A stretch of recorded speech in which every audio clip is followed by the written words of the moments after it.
When you got favor on your life, no matter what you're thrown into, you're going to always rise to the top. I'm going to tell you something. You got to have a tremendous work ethic to be successful in here. In other words, and you can relate to this, you got to have a lot of dog. You really do, man, if you want to be successful, because it's going to be a lot of trying times. So you have to have a tremendous work ethic.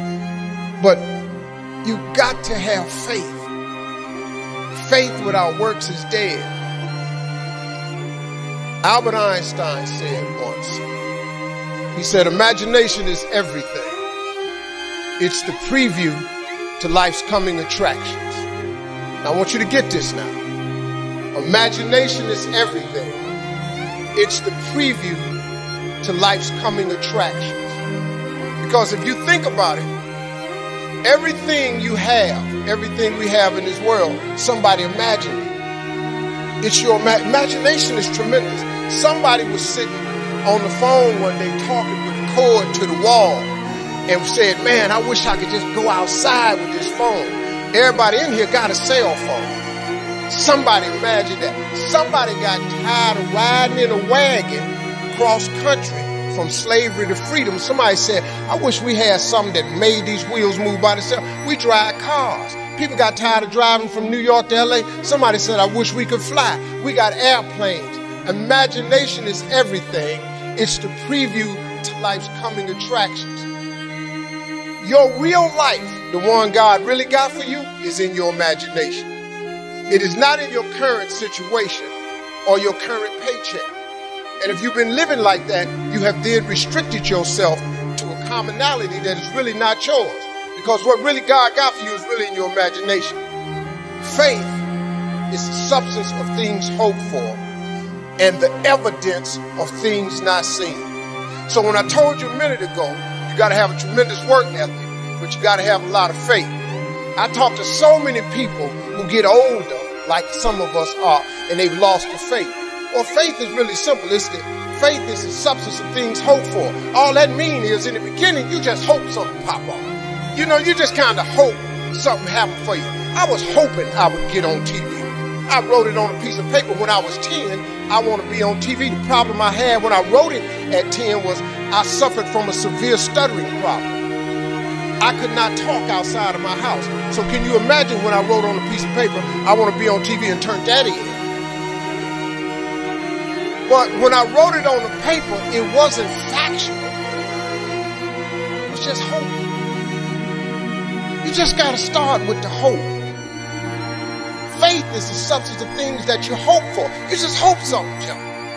Then what happened is, through grace and favor, he give you a couple of them things you hope for, and then you're supposed to start believing then. Because now it turns into faith. But if you take this scripture, faith is the substance of things hoped for and the evidence of things not seen. What is the evidence of things not seen? I just told it to you. Albert Einstein said, imagination is everything. It's the preview to life's coming attraction. But guess what? Your imagination really is. It's the evidence of things not seen. Because your imagination, you know why it's the evidence of things not seen? Because you're the only one can see it. Your imagination is actually God showing you a preview of a coming attraction that he has for you. The moment you don't believe in your imagination, you negate what he got for you.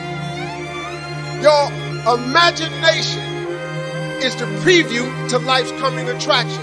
It is the evidence of things not seen. Because can't nobody see it with you. Your problem is you keep telling your imagination to the wrong people. See, if you want to kill a big dream, tell it to a small-minded person. It's dead. How many times, man, have you had a tremendous idea? Something you thought was the one, and you went and told it to your loved ones and your so-called friends, and they shot it down. I mean, you was convinced that it was just, oh man, I just came to you. And you told it to them and they shot it down. And you thought since they was your loved ones and their friends and they got your best interests at heart, you believed them. you was wrong. You let them talk you out of what God got for you. Some of y'all still sitting here with the ambition of opening a business one day, but you scared to go start the business because you got a job and you got bills. Rich people got bills. You're going to let the fact that you got some bills stop you from opening the business, the thing that God done put in your imagination. So you're going to squash that because you got bills. Everybody got bills. Your real life is in your imagination. See, if you think you're too old to make it, let me give you a prime example. Colonel Sanders. Colonel Sanders has been frying chicken his whole life. He was telling everybody he had the best chicken in the world. Ain't nobody believed it. They turned him down everywhere. Colonel Sanders didn't get a franchise till he was in his 60s. Kentucky Fried Chicken sell more chicken than anybody in the world today. So if you're sitting here thinking because you got a little gray on you, you too late. As long as God waking you up in the morning, that's the sign that he ain't through with you. So what you tripping for? You sitting up in here like God can't do nothing for you because you 60. You have not because you ask not. Do you know the difference that could make in your life? But you sit here and you take what you have, and it could be so much more if you would ask.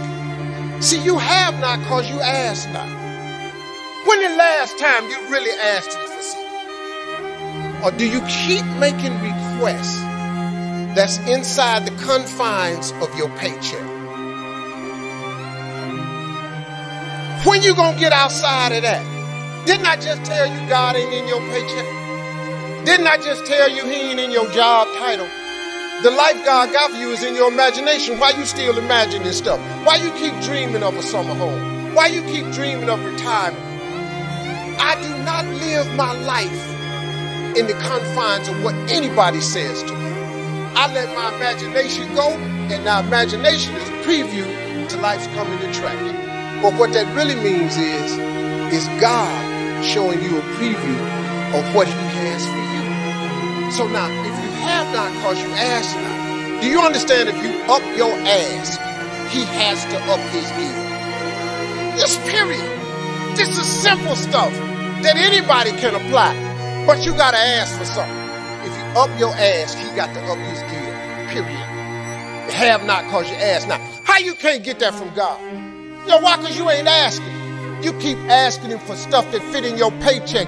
Your paycheck say a 2015 Lexus, so you go down there and ask him for that. And guess what you get? A 2015 Lexus. You up your ask, he up his give. You have not because you ask not.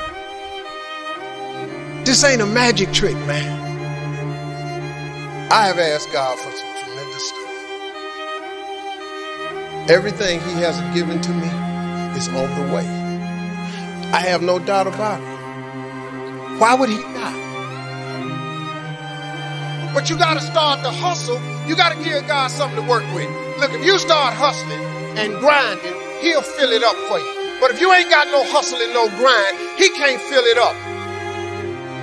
Number one thing in your world is not your education. It's your dream. So what you dreaming about, y'all? What you still dreaming about? What is God still showing you in your imagination?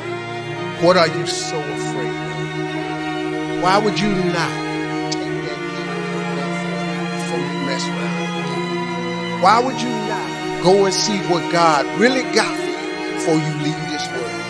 Why would you hang on to a job? If I was you, before I leave this world, I go see what God really got for me.